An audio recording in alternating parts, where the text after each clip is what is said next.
What is up, guys? Welcome on back to TK's Garage. And there is a growing problem. Normally, you see this more in the exotic car community, not so much in the regular car community, but it's becoming a problem.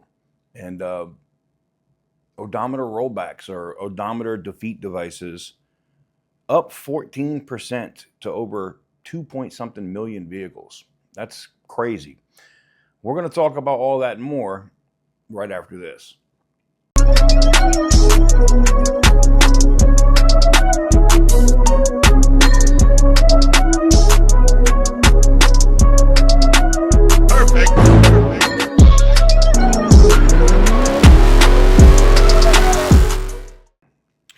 All right, guys, so before I get into today's video, we got to talk about the giveaway here on the channel. The Ram TRX and the Chrysler 300 Hellcat are both up. Both have extra entries that are currently posted. I know the TRX is probably going to come down at some point today. So if you want to get into it, it's very simple to do it. You can go over to tk'sgarage.bigcartel.com. Link will be in the description down below. You can get a shot to win either one of those vehicles here before the end of the month. But anyways, on to the video. So, odometer rollbacks or odometer defeat devices. This has been a thing in the exotic community for a long time. When I bought my Gallardo, this was what, 2012 or maybe 2013 when I bought that Gallardo. It had, the mileage, everything looked right. Everything looked great.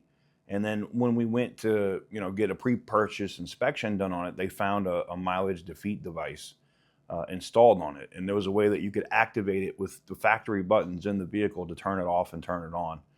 And needless to say, I didn't buy that one. For those of you guys that have been following me for a long time, it was a white one. It was clean. I ended up buying an orange one. And it didn't have a mileage defeat device on it. It had a lot more miles on it than the one I was looking at. But we didn't know what the mileage would have been on that first one, right? And therein lies the problem. When it comes to especially gasoline-powered cars, I don't think it affects EVs as much. But when it comes to gasoline-powered cars, the value of the vehicle is literally connected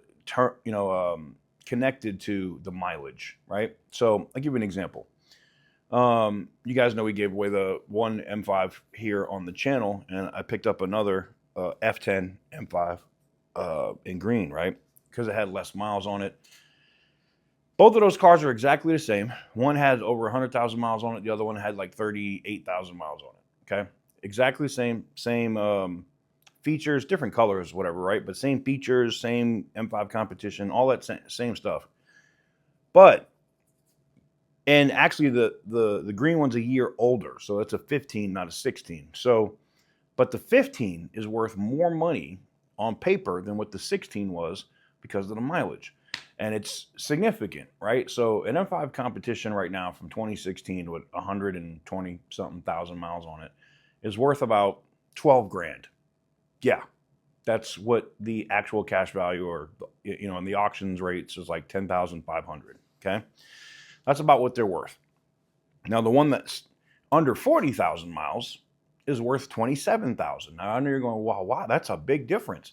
It all comes down to mileage, and that's why these odometer defeat devices are bad, because it does two things. You don't know what the maintenance history is on that vehicle, how many miles it has, so what is about to break, what needs to be done, right? And again, this is a bigger problem in the exotic community because, you have to hit certain maintenance things at certain mileage intervals, right? Now, on a regular car, you're probably like on a Chevy Malibu or something, you're probably like, it doesn't matter, doesn't care. But that's the thing. A lot of people were getting these great lease terms on some of these vehicles, including, and I found this out this week, those Chargers. Remember those Charger RTs that were electric, that they were doing like $99 a month or $199 a month leases for 10,000 miles? Yeah, people found out that you can install a mileage defeat device on that vehicle, and that 10,000 miles a year doesn't matter because now you can just turn the odometer off.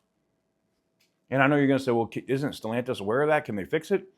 Yeah, they can, but as soon as they patch it, somebody else figures out another way to do it, all right? And some of it are zero-day exploits. They're hardware exploits where you can't patch it. It's just they're going to find another way to do it.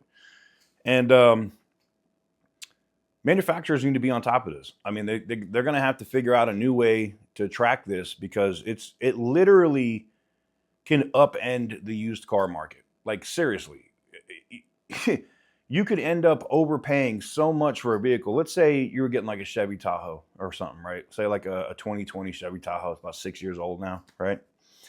And that Tahoe with lower miles is probably worth somewhere around 26, 27,000, right? But this one, you don't know it. The odometer says it's got 41,000 miles on it, but for real, it has like 160,000 miles on it, right? That truck with 160,000 miles is worth about half, like 14,000, 13,000. That's where the problem comes in, and banks are getting exposed because they're doing these loans, and then they're loaning out on the vehicle because they expect the loan to value is where it's supposed to be, not a vehicle with 160,000 miles. And you're going to see a major reckoning in this. It's either going to be us giving up privacy because they're going to figure out some way to do something to the vehicles where somebody gets to monitor it, and I hate that. Or they'll have to get back to some sort of tamper-free mechanical odometer. It might not be on your dash. It may be somewhere in the engine bay. It may be somewhere like almost like a black box in these vehicles that can't be tampered with. Like, you can't roll it back or you can't shut it off.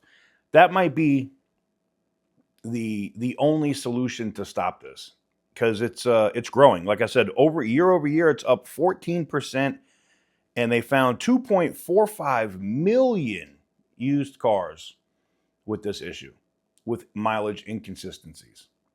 I always tell people, check Carfax, check Auto Check all these different things. And if you see, it had 130,000 miles here, but here it's got 106 later, obviously it's been rolled back or whatever, right? Or you see a big gap in years, registration, but you see service, and they're bringing the vehicle in for service, but you see the mileage only moves like 10 or 15 miles over a year. That's another big red flag. So it's definitely things that you should watch out for so you don't get screwed as a consumer. But let me know what you guys think in the comment section down below. How do you feel about these odometer defeat devices? I'm sure people that have leases love them because they never go over their miles. But it's just, man, it sucks, man. It really does. Let me know what you guys think in the comments. Thank you guys very much for watching. I truly appreciate it. And as always, stay petty, my friends. For the longest time.